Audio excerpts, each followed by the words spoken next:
Welcome, my dear wizards and witches. In the quiet of the night, when the world feels still and calm, there's a certain kind of magic that begins to stir. It's the kind of magic that whispers through the air, just on the edge of a dream, waiting for you to follow. Tonight, we will journey on a magical adventure, leaving behind the ordinary world to step into one where wonders abound, where secrets are hidden within ancient walls, and where the unlikeliest of heroes discovers his place in a world filled with enchantment.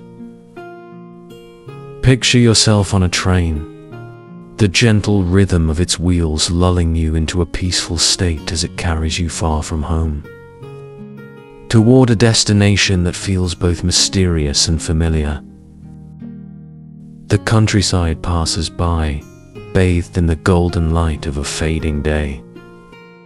And in the distance, a grand castle begins to appear, its turrets and towers silhouetted against the twilight sky.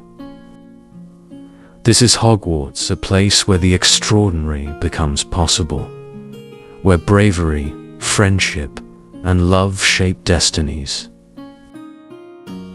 I'd like you, my lovely listeners, to comment where you're from and what time it currently is in your magical world. As we entangle the mysteries, there's a young boy at the heart of this tale, Harry Potter, whose journey is just beginning. With every chapter, we'll walk alongside him as he uncovers the magic within himself, faces challenges he never dreamed of, and discovers a home he never knew he had. So, close your eyes, relax, and let the gentle narration of the story guide you to a fantastic night. The night was calm, over little whinging, the breeze barely stirring the leaves beneath a starlit sky. At number 4, Privet Drive, the Dursleys slept peacefully, unaware that their world was about to change in the most extraordinary way. In the quiet, a giant of a man walked silently through the shadows, carrying a small child wrapped in blankets. This boy, marked by a lightning-shaped scar, was none other than Harry Potter, though he did not yet know the weight of his name or the adventure that awaited him. As the giant gently placed him on the doorstep of his unsuspecting relatives, an owl swooped overhead, a silent reminder of the hidden world beyond the reach of ordinary muggles. This world was waiting for Harry, a world filled with ancient magic, mysterious creatures, and a school named Hogwarts, where his story would truly begin. But tonight, the child slept on, unaware of the destiny that awaited him. And so began the quiet unfolding of a tale that would echo far beyond this quiet street, into the heart of a magical world. The summer passed quietly for Harry Potter, as it always did, under the roof of the Dursleys' home on Privet Drive. Harry had lived with his aunt and uncle for as long as he could remember, but he never quite felt like he belonged. Strange things always seemed to happen around him, things he couldn't explain, things that made his relatives shudder. And yet, as another uneventful birthday approached, something extraordinary was about to happen. One morning, as Harry tidied up the kitchen after breakfast, a letter arrived, brought by a peculiar owl. It wasn't the kind of bird Harry was used to seeing, nor was the letter ordinary. It was addressed to him in perfect script, Mr. H. Potter, The Cupboard Under the Stairs, 4, Privet Drive. Confused, Harry reached for it, but Uncle Vernon snatched it away. Days passed, and more letters came.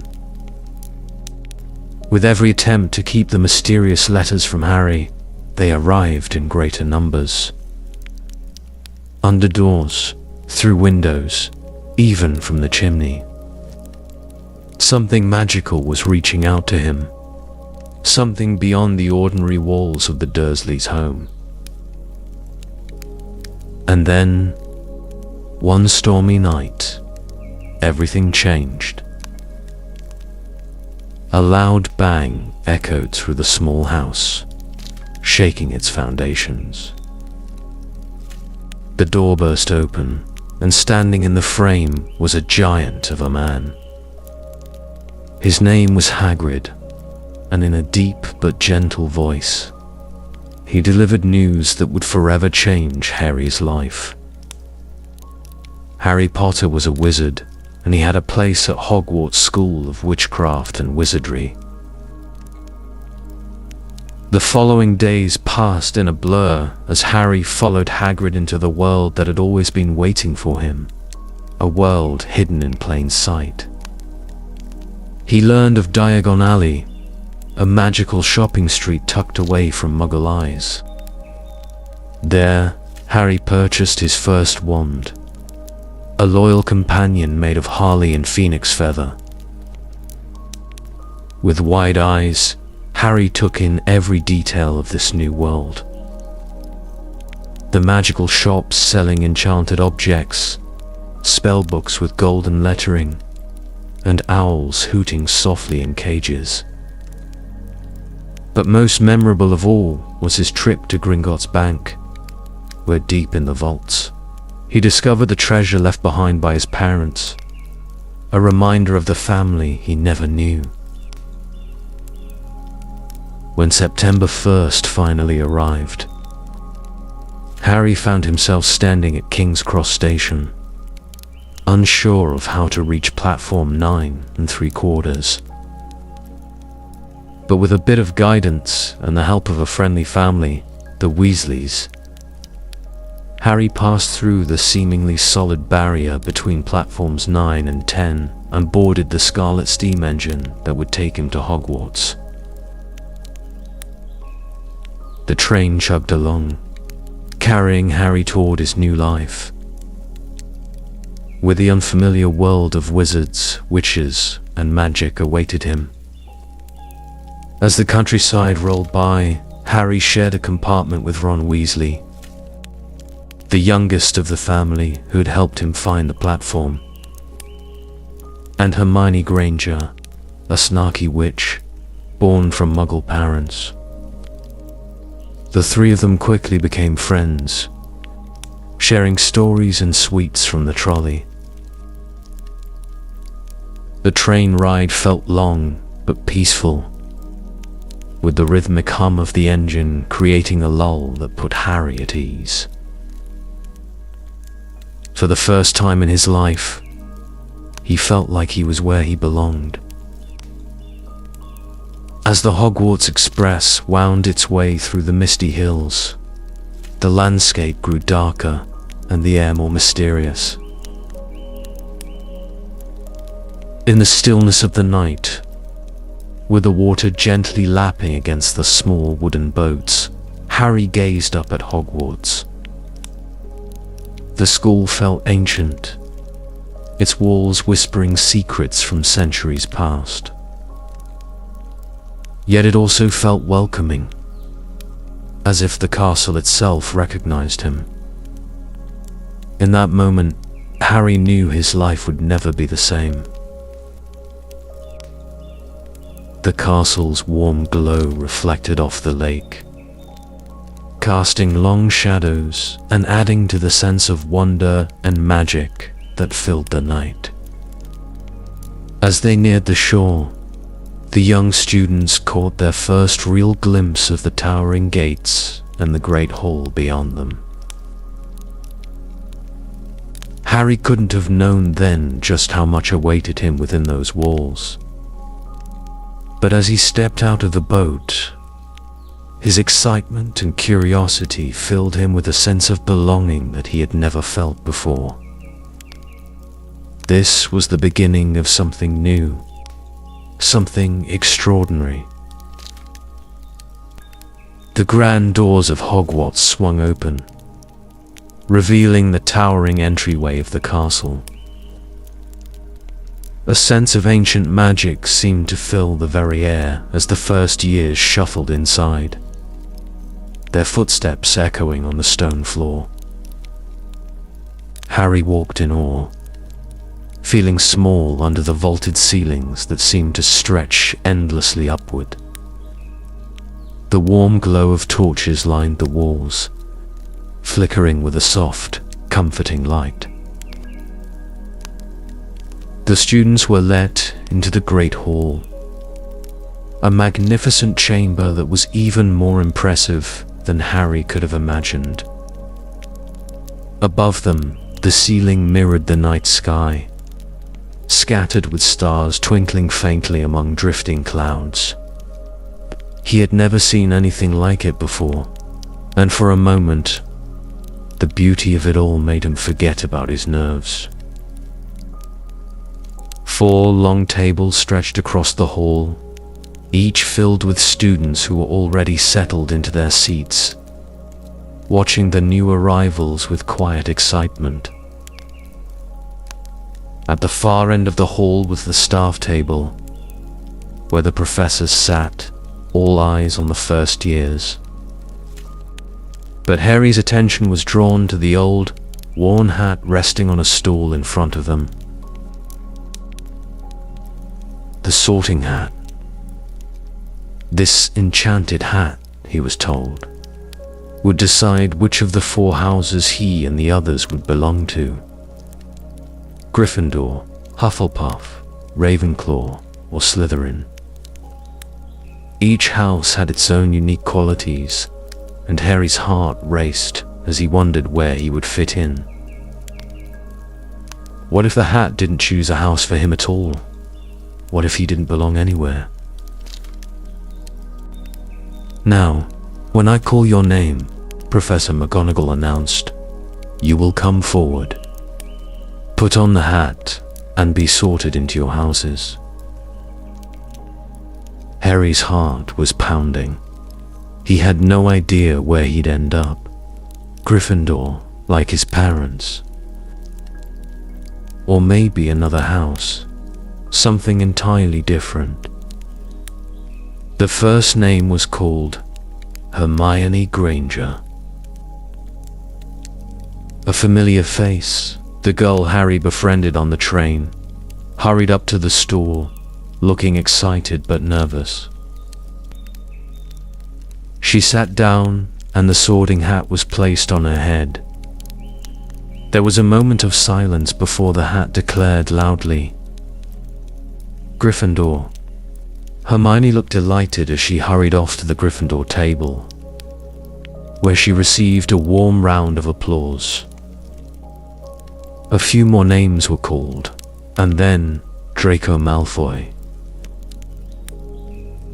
Harry watched as the pale boy he'd met in Diagon Alley stepped forward confidently. The hat barely touched Draco's head before it shouted, "Slytherin." Draco smirked as he joined the Slytherin table, greeted by applause from his new housemates. Ron Weasley, Harry's newfound friend, Ron, approached the stool, looking queasy. The hat took a moment longer than it had with Draco, before finally calling Gryffindor.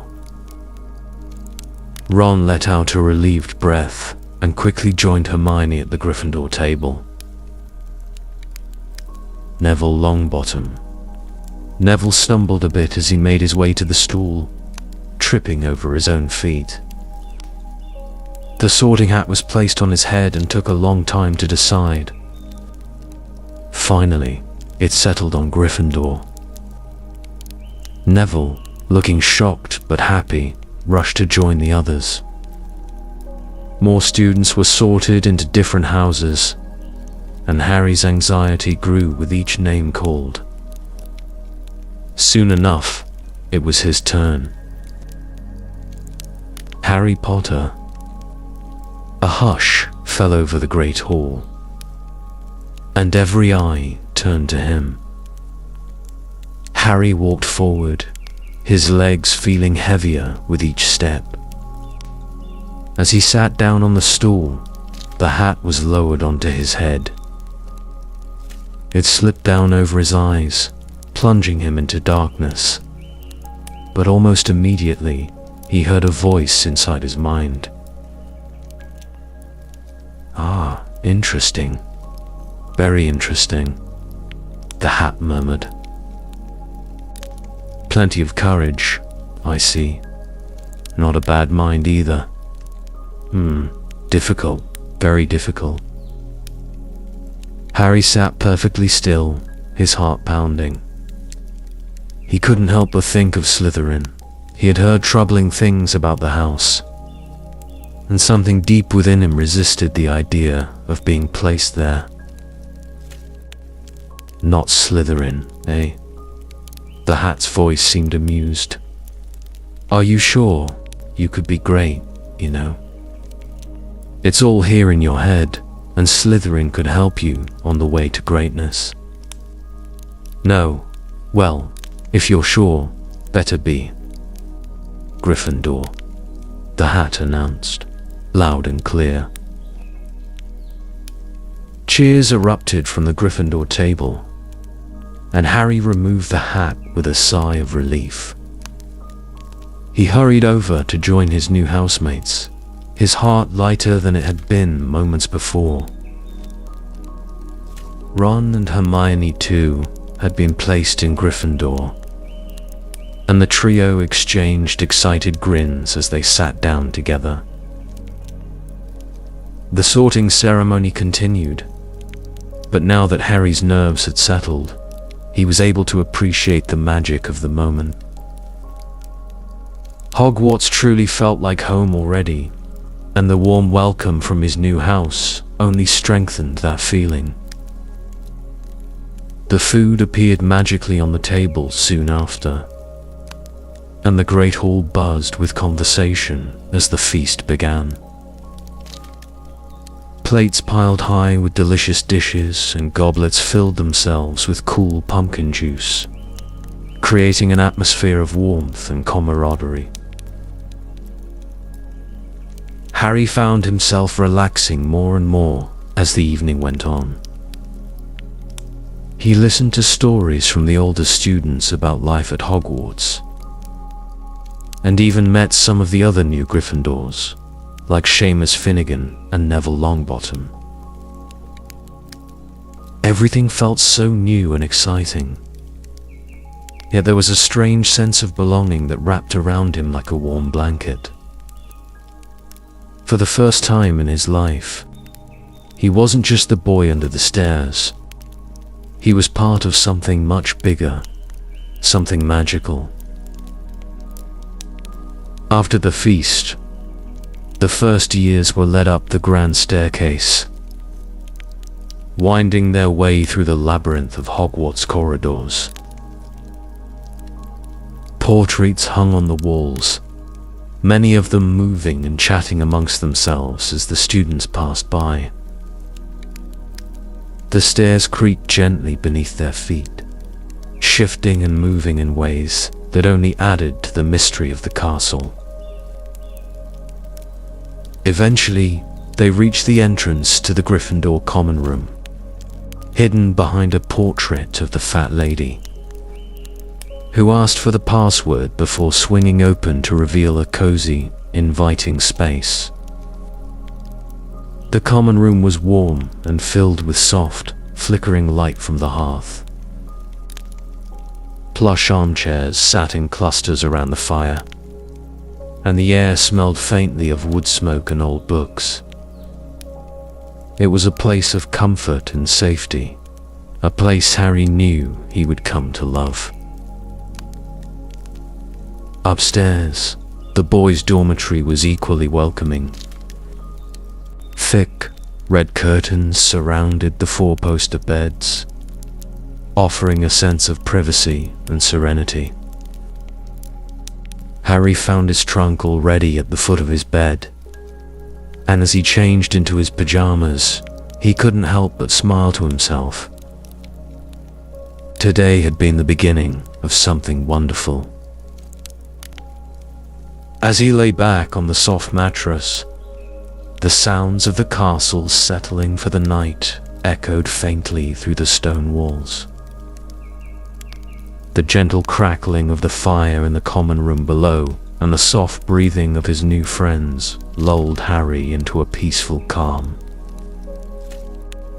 His eyes grew heavy, and as sleep began to take him, one last thought drifted through his mind. For the first time in his life, Harry was home.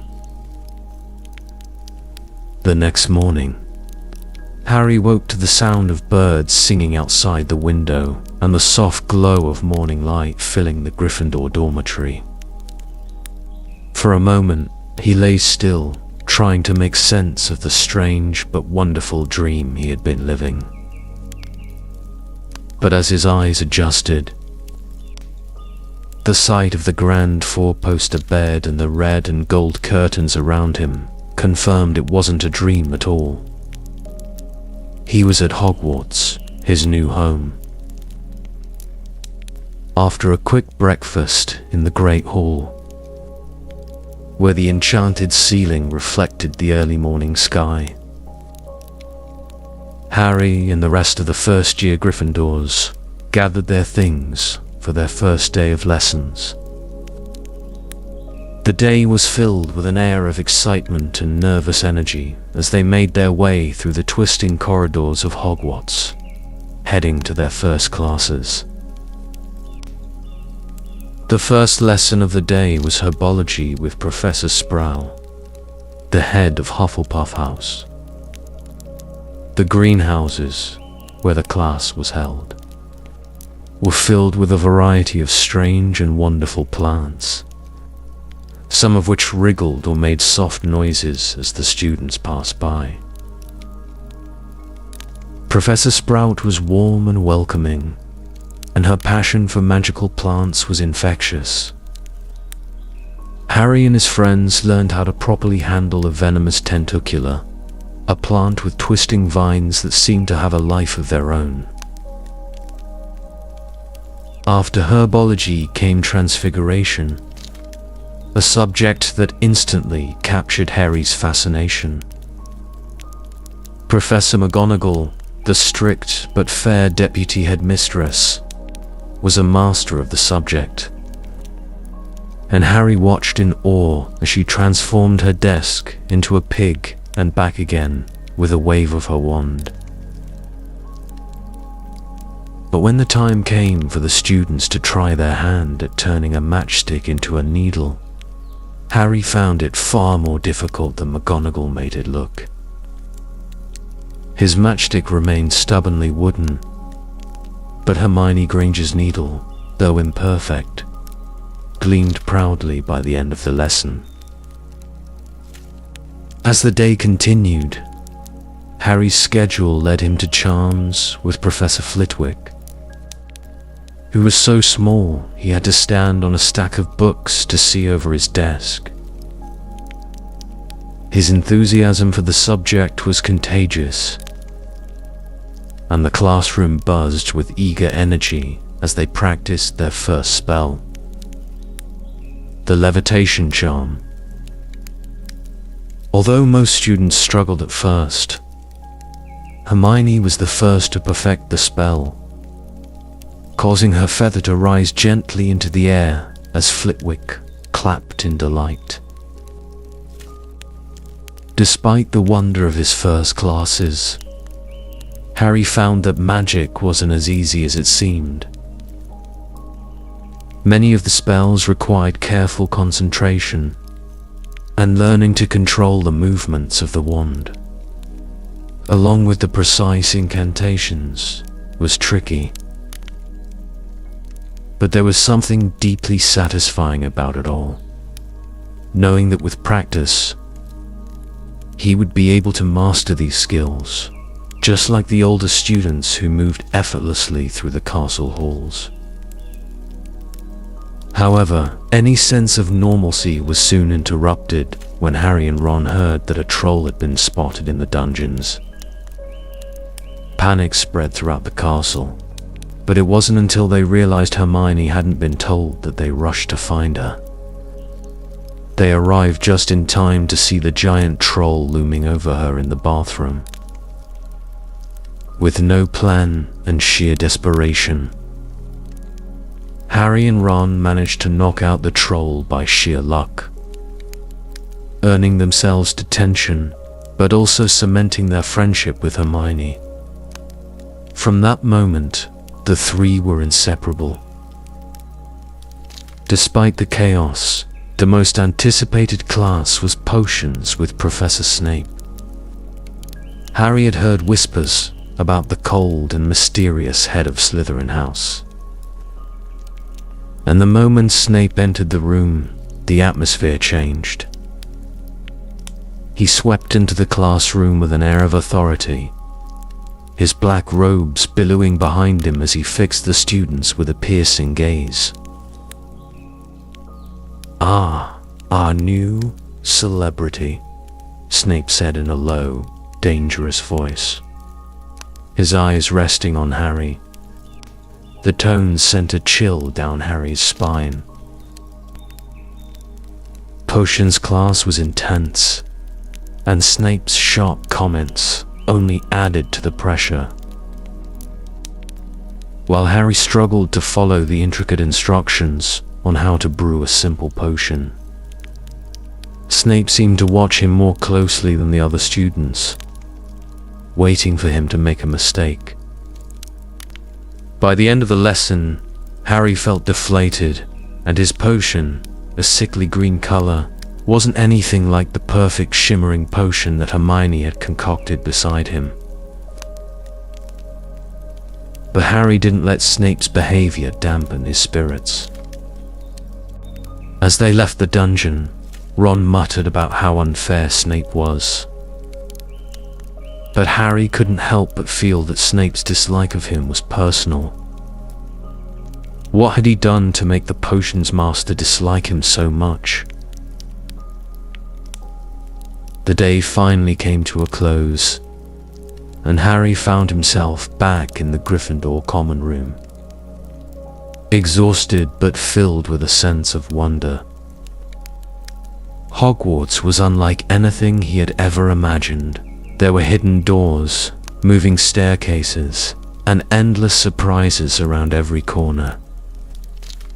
Yet, despite the challenges of his first day, Harry was filled with excitement for the days to come.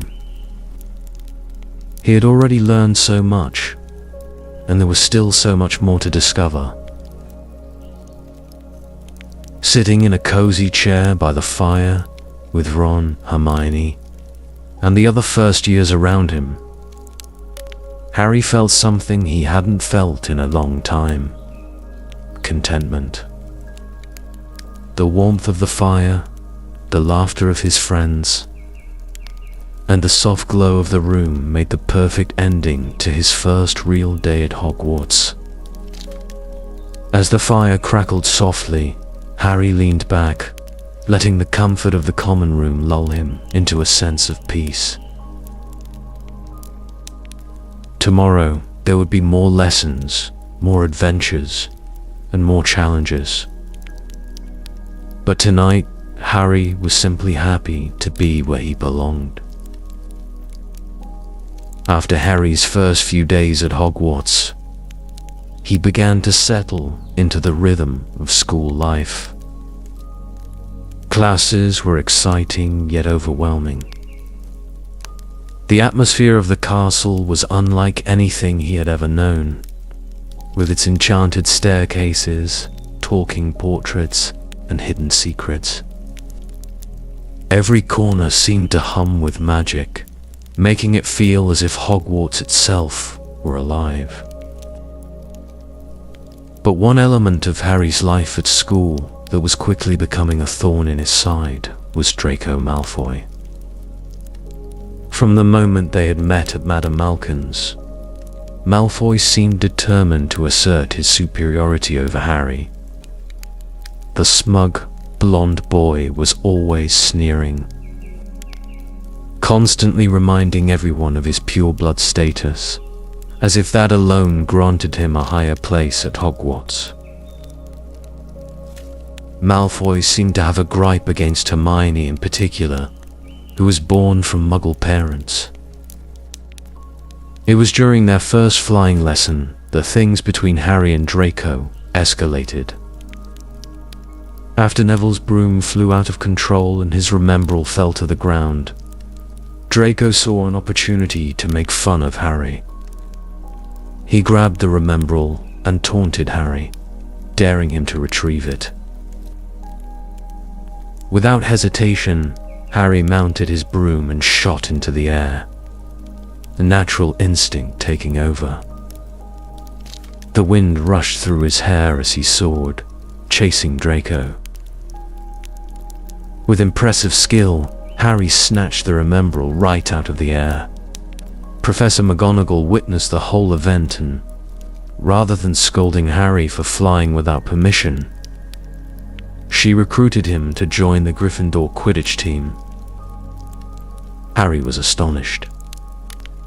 He had never imagined himself as a Quidditch player, but now, here he was, about to join the team as Seeker, a position of great importance. And this new title only further fueled the growing rivalry between Harry and Malfoy, who was clearly jealous of the attention Harry was receiving. As the days passed, Harry's anticipation for his first Quidditch match grew. When the day finally arrived, the excitement buzzed through the air, filling the Gryffindor common room. The match was against Slytherin, and Harry couldn't help but feel nervous about facing Draco on the field, especially with all of Slytherin House watching closely, ready to see him fail. When the game began, Harry immediately realized how intense the experience would be. The roaring of the crowd echoed in his ears as he flew high into the air, searching for the elusive golden snitch. Slytherin was playing dirty, with their beaters deliberately trying to knock Gryffindor players off their brooms. Draco, too, tried to throw Harry off by making snide comments whenever they passed each other in the air. Harry flew higher, focusing on the sky, searching for the golden snitch. His eyes scanned the field, his senses alert. Below him, the game raged on, with the quaffle zooming back and forth between players. Draco Malfoy, sneering whenever he flew past, made taunting comments in an attempt to distract Harry. But Harry, his determination unshaken, stayed focused. Then it happened. Out of nowhere, a strange, uncomfortable feeling washed over him. His broom suddenly jerked and wobbled under him. Harry gripped the handle tighter, confusion and fear rising in his chest as his broom bucked wildly, threatening to throw him off. He struggled to control it, but it was as if some invisible force was fighting against him. In the stands, Hermione and Ron watched in horror as Harry's broom swayed dangerously. Hermione, quick to react, scanned the crowd, her eyes locking onto Snape. His lips were moving, eyes fixed on Harry, and at that moment, Hermione realized what was happening. Someone was cursing Harry's broom. Thinking fast, Hermione darted toward the stands, knocking Professor Quirrell over as she passed him, causing a commotion. Ron followed, anxiously watching as Hermione pointed her wand at Snape's robes and muttered a spell, setting them ablaze. The distraction worked.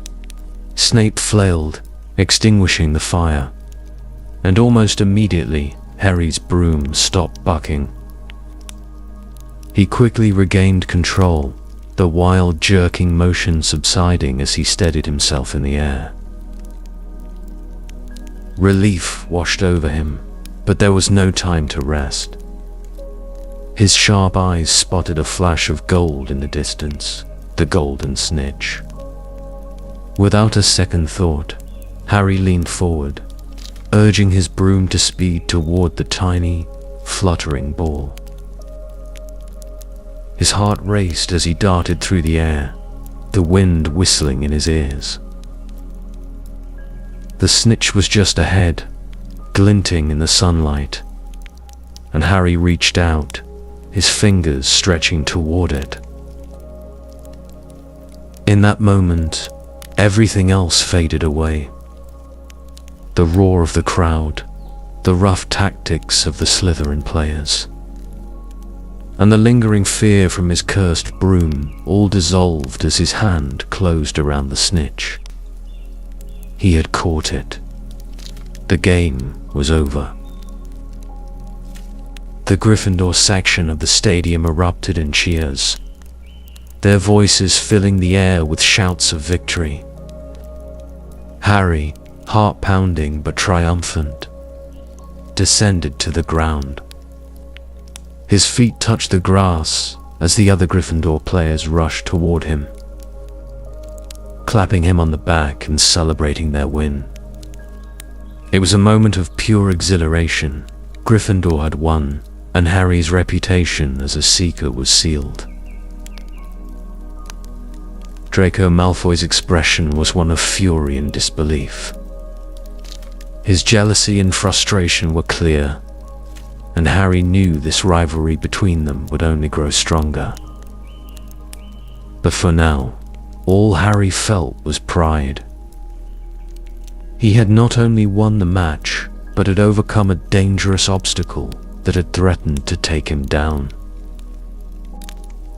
As the celebrations continued, Harry found himself smiling quietly. This was more than just a victory on the field. It was a reminder that no matter the challenges he faced, whether from dark magic or rival Slytherins, he had the strength to prevail. Winter had come to Hogwarts, and the castle was covered in a thick blanket of snow. Icicles hung from the eaves, and the air was crisp and cold as Harry and his friends made their way to class each day. The Great Hall had been transformed with glittering decorations, and the towering Christmas trees sparkled with enchanted ornaments that twinkled like stars. As the festive season approached, most students were preparing to head home for the holidays. Harry, however, would be staying at Hogwarts. The thought of returning to the Dursleys was unbearable, and Hogwarts already felt more like home than Privet Drive ever had. Ron would be staying too, and the idea of spending Christmas together with his new best friend filled Harry with excitement. On Christmas morning, Harry woke to find a pile of presents at the foot of his bed, something that had never happened to him before. Among the gifts from his friends and Hagrid was one particularly mysterious package. It was wrapped in plain brown paper and came with a note written in narrow, spidery handwriting. "Your father left this in my possession before he died. It is time it was returned to you. Use it well." No signature. Harry unwrapped the package with growing curiosity, and as the brown paper fell away, he uncovered a smooth, silvery fabric. The material was strange, shimmering like water, and when he lifted it up, the entire bed vanished beneath it. Harry's breath caught in his throat. This was an invisibility cloak. He stared at the cloak in amazement, his mind racing with possibilities.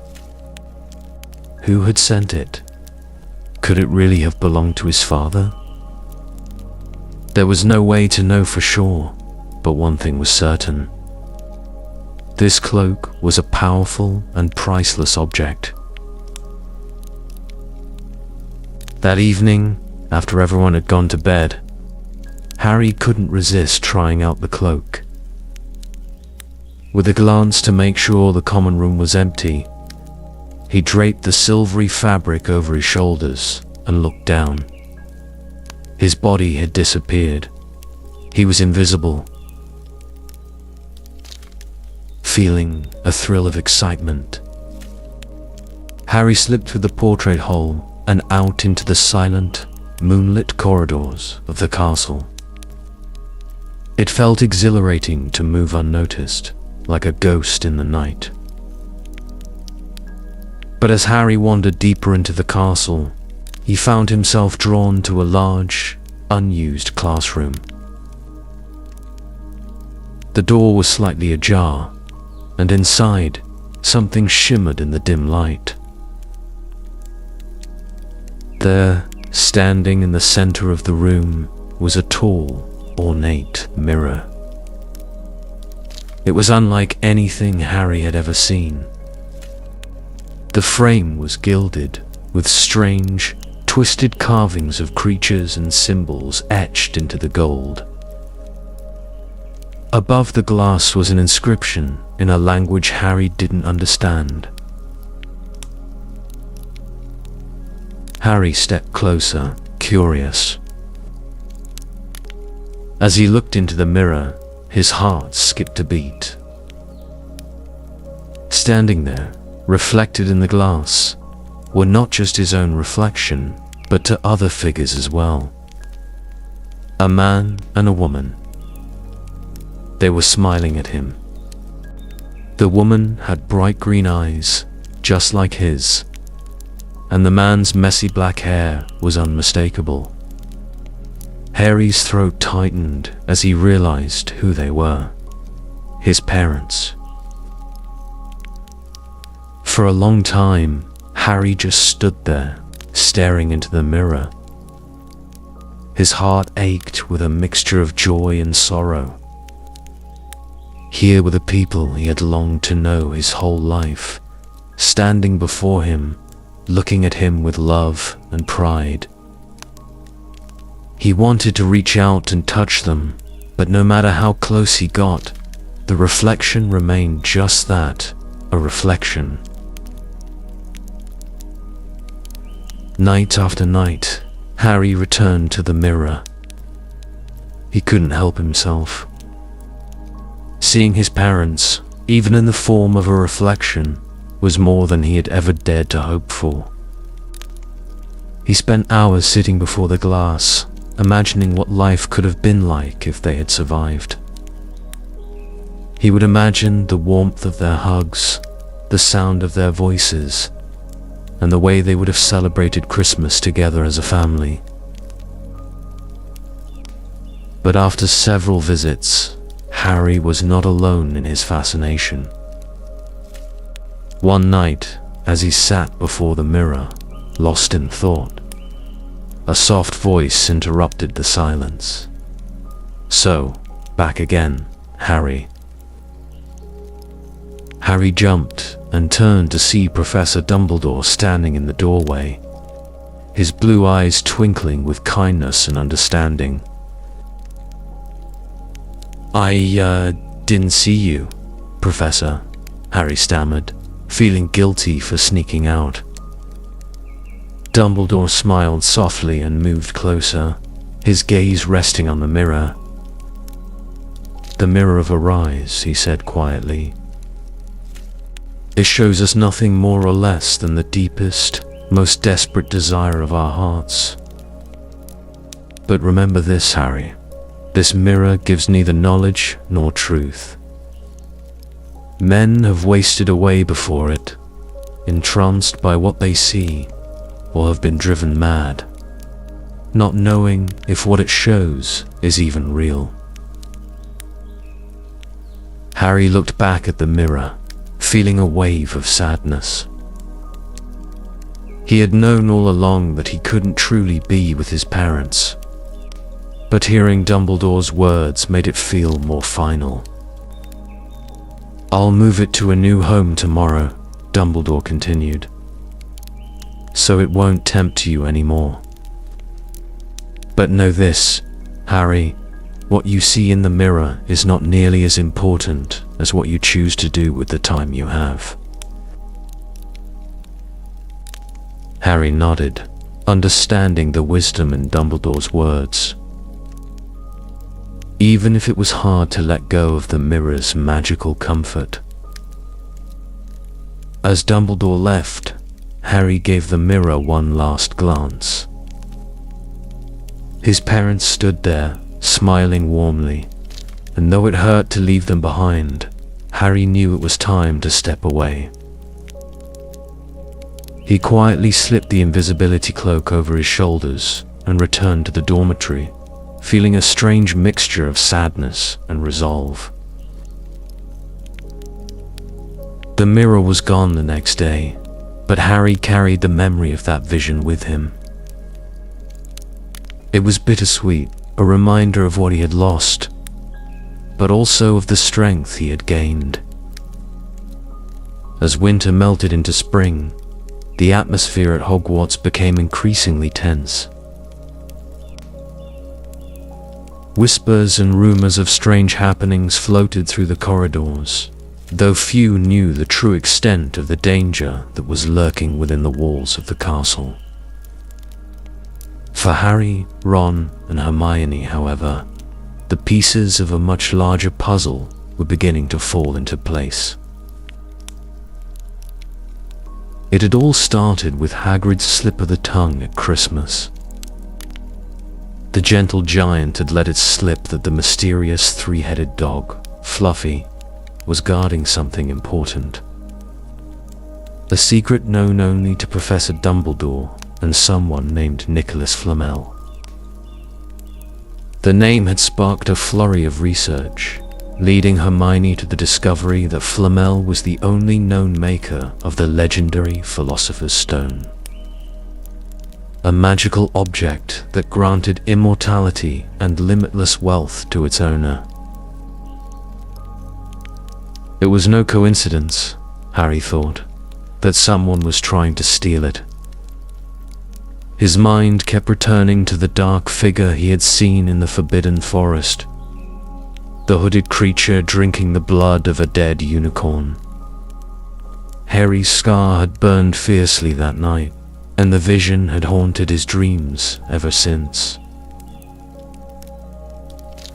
But it wasn't until a chance encounter with Hagrid later that spring that the true gravity of the situation became clear. Harry, Ron, and Hermione had been visiting Hagrid in his hut when they learned of something that made their blood run cold. Hagrid had acquired a dragon egg, which had mysteriously hatched into a Norwegian ridgeback named Norbert. After some chaotic adventures smuggling Norbert out of the castle to avoid getting Hagrid into trouble, the three friends found themselves in even more danger. They were caught wandering the castle late at night, and their punishment was a detention that would take them into the Forbidden Forest.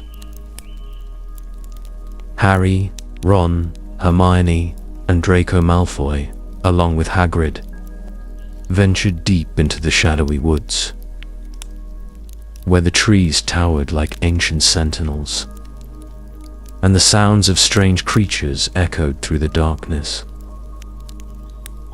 The Forbidden Forest had always held an aura of mystery, but tonight it felt alive with something more sinister. Hagrid led them to the edge of a dark clearing. There, under the light of the crescent moon, they found a unicorn. It lay motionless, its silvery blood shimmering in the moonlight. "Poor thing," Hagrid muttered, kneeling beside it.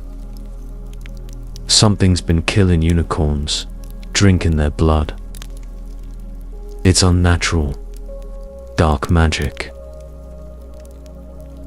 Suddenly, a rustling in the bushes made them all freeze. Harry's heart pounded in his chest. Slowly, a figure emerged from the shadows.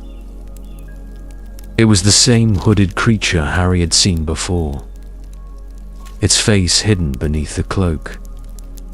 It glided toward them, soundless, like a wraith. Harry's scar erupted in pain. He clutched his forehead, gasping. The creature was moving closer, drawn to the blood of the unicorn. Harry backed away, his vision blurring with the intensity of the pain. But just as the creature was about to reach him, a sudden bolt of light shot through the trees. A centaur appeared, galloping into the clearing.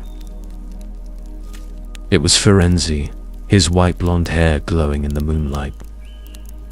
He drove the creature back with his light, forcing it to retreat into the depths of the forest. "You are safe now," Firenze said, turning to Harry. "But be warned, the one you saw is not truly alive.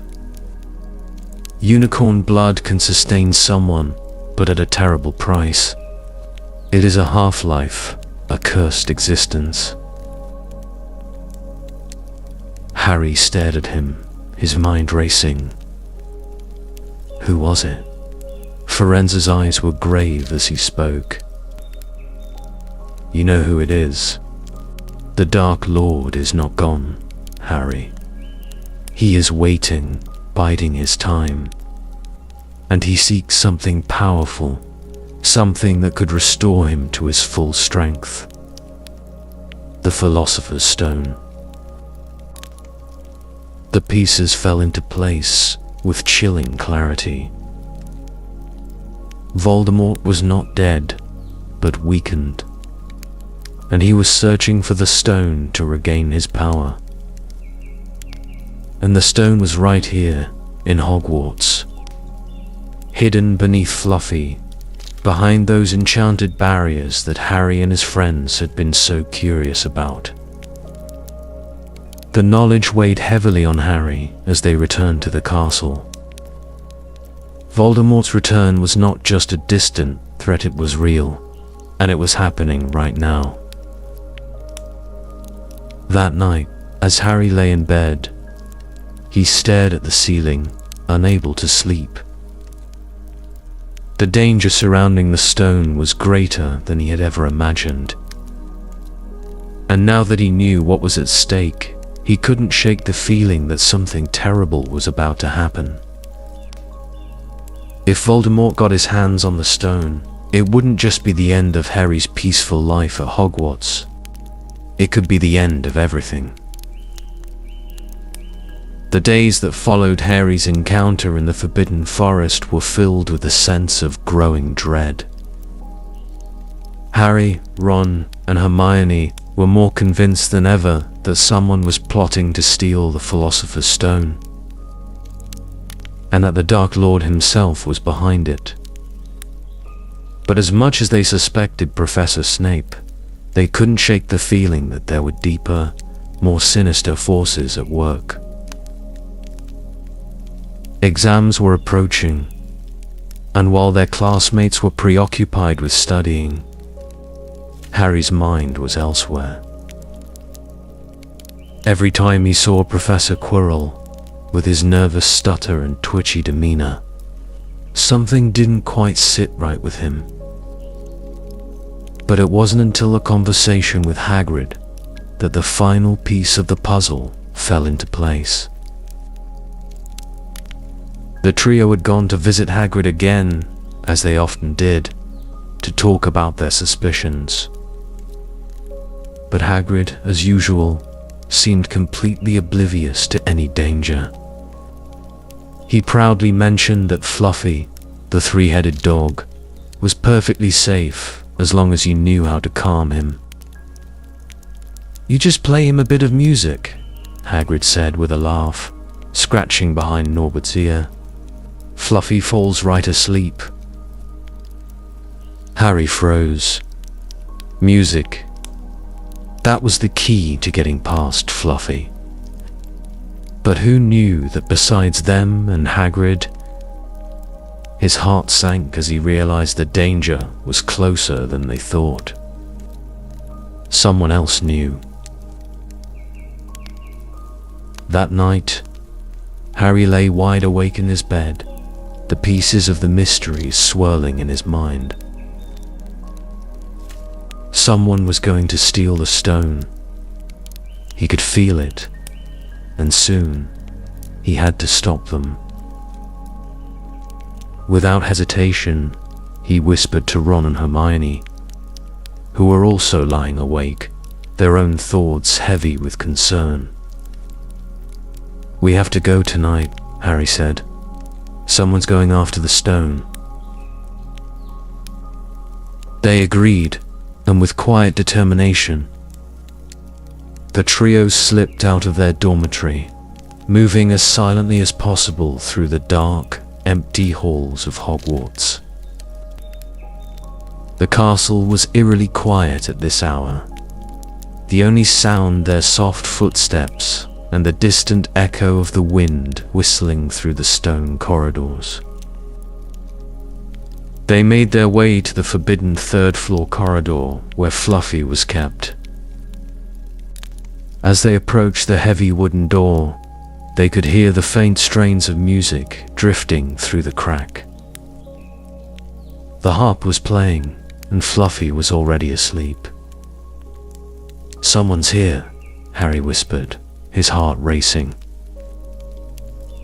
They pushed the door open, stepping into the room where Fluffy lay sprawled across the floor, snoring deeply.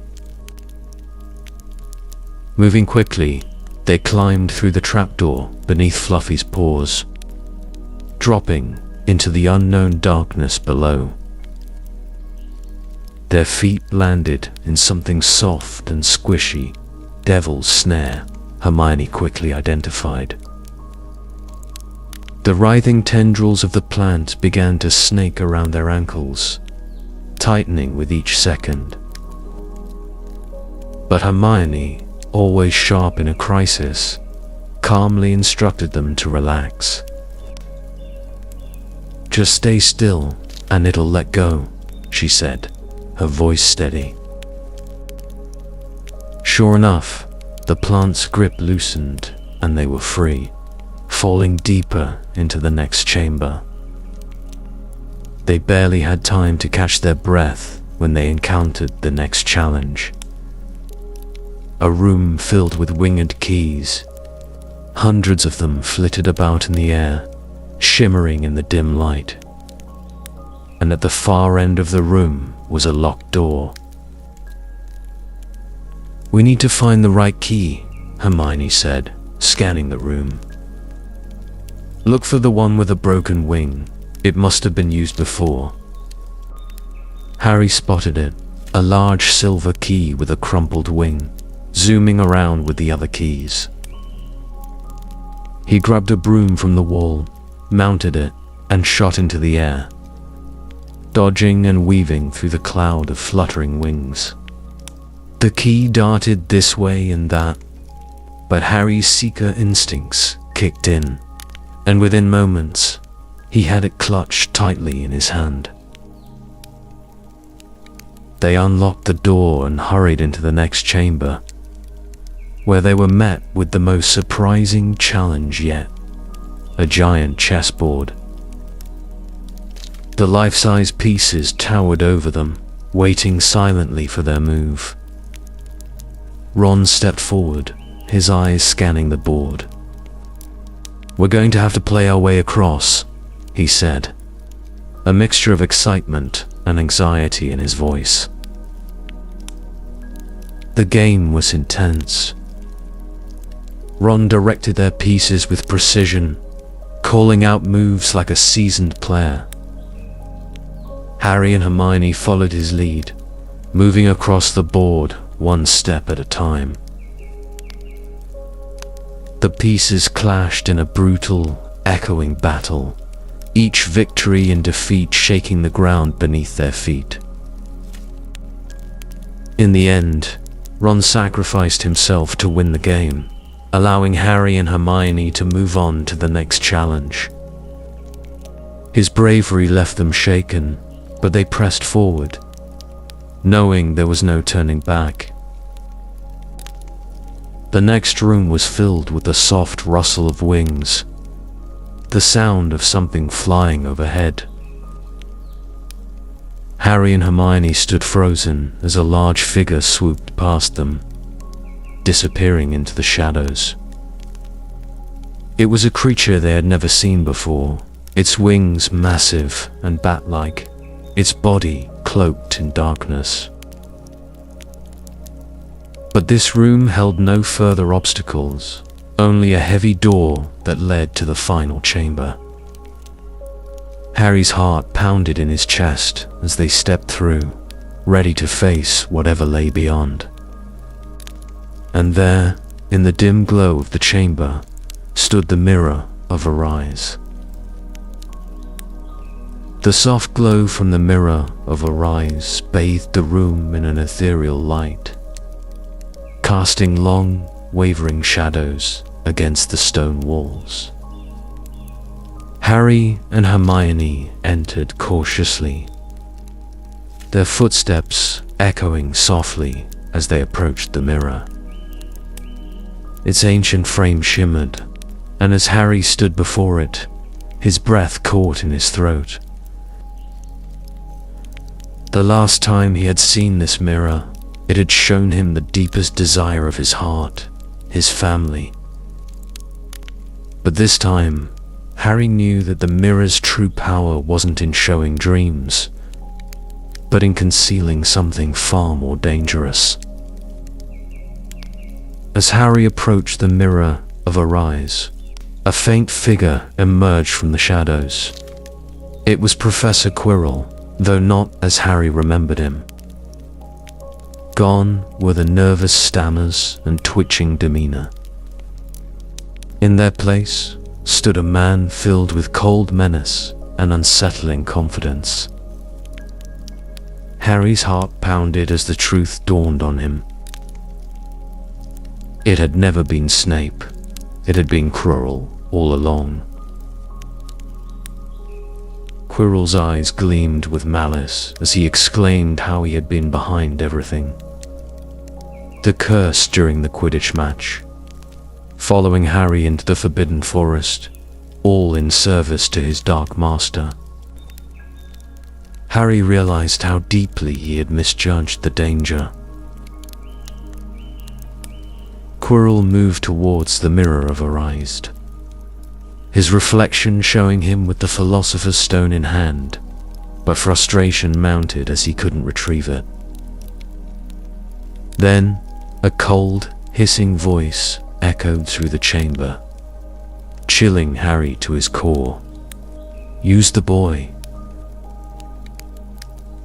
At the voice's command, Quirrell forced Harry to stand before the mirror.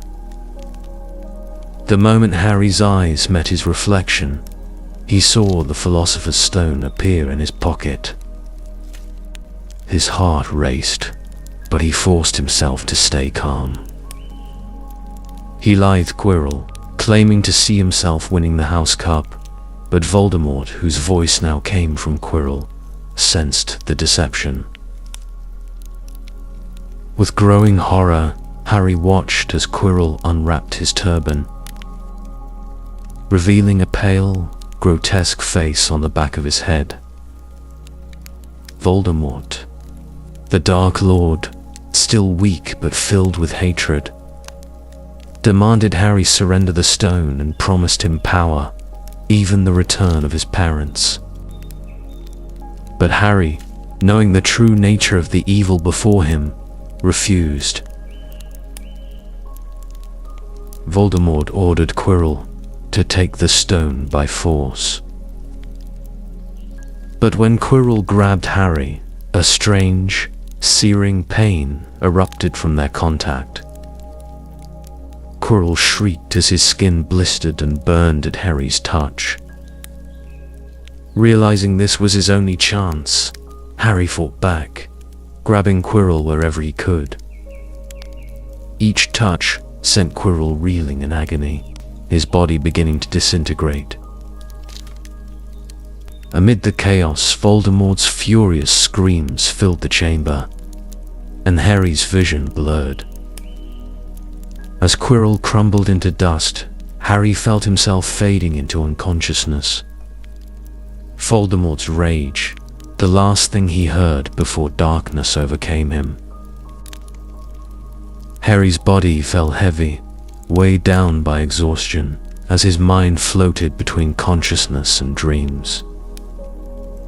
The events in the underground chamber, Quirrell, the Philosopher's Stone, and Voldemort's presence blurred into a surreal haze, almost like a nightmare.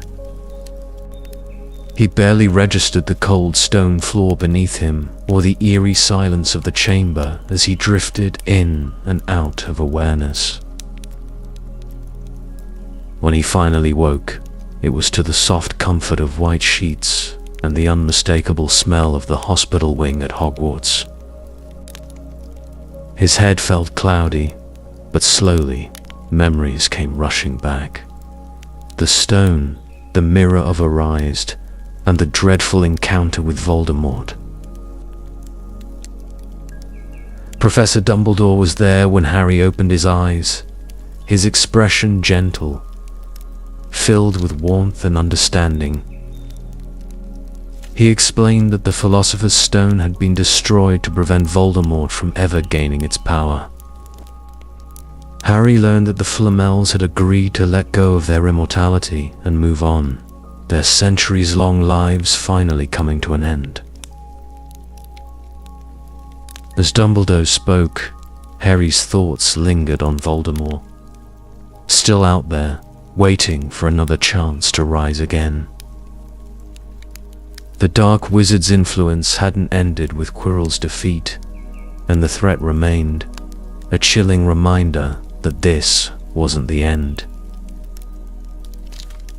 But the most profound revelation came when Dumbledore explained why Quirrell had been unable to touch Harry. The sacrifice his mother, Lily Potter, made to protect him had left a lasting mark on Harry, a shield of love that Voldemort and his followers could not endure. The conversation left Harry with a deeper understanding of the power his mother's love had given him, a strength he hadn't fully grasped before.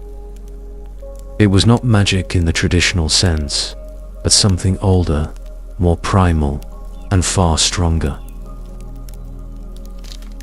Before leaving Harry to rest, Dumbledore left him with one last thought. When Harry inquired about what the headmaster had seen in the mirror of Arised, Dumbledore, with a smile, claimed he saw himself holding a pair of thick woolen socks. It was a simple, almost humorous answer, yet Harry couldn't help but sense that there was something more beneath it. As Harry drifted back to sleep, his heart was filled with a strange sense of peace. He knew the battle wasn't over, but for now, he had the comfort of knowing he was protected by the love of those who had gone before him. Harry's recovery in the hospital wing was steady, though he still felt a lingering weariness. Madame Pomfrey, ever the diligent nurse, ensured he was well cared for, though not without her usual remarks on the dangers of students meddling in matters far beyond their years. Still, her ministrations helped, and soon Harry was surrounded by his closest friends, Ron and Hermione. both relieved to see him awake and on the mend. The trio exchanged words about the Philosopher's Stone, Voldemort, and everything that had transpired in the forbidden chamber beneath the school. Harry was grateful for their company, but he couldn't help the nagging thoughts of Voldemort's continued threat. He had been stopped from now, but the Dark Wizard wasn't truly gone. Soon, the end of the school year approached. Final exams came and went, and the students eagerly awaited the much-anticipated end-of-year feast. The Great Hall was as grand as ever, adorned with banners reflecting the colors of the 4 houses, and the atmosphere buzzed with excitement. Yet, a subdued air hung over the Gryffindor table, as Slytherin appeared destined to win the House Cup once again, with Draco Malfoy's smug grin confirming their dominance. When Dumbledore rose to speak, the hall fell silent. As he began awarding points to the houses, Gryffindor seemed destined for second place. But the headmaster had one more surprise. Points for bravery, logic, and loyalty were awarded to Ron, Hermione, Harry, and, to everyone's shock, Neville Longbottom. The combined points brought Gryffindor just ahead of Slytherin, earning them the coveted House Cup. The Great Hall erupted into celebration as the red and gold banners of Gryffindor replaced Slytherin's green and silver. The joy of victory swept through the students, with Harry, Ron, and Hermione at the heart of the festivities. For Harry, this triumph was more than just a House Cup.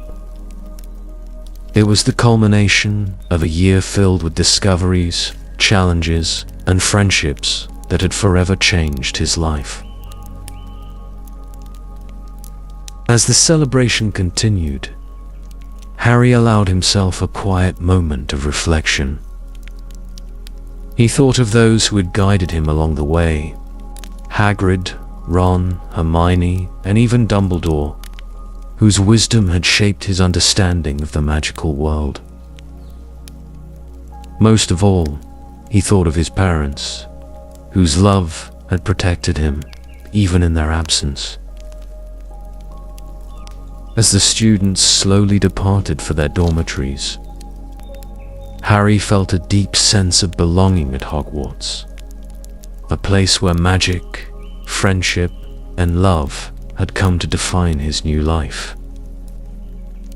Whatever the future held, Harry knew he had found his home.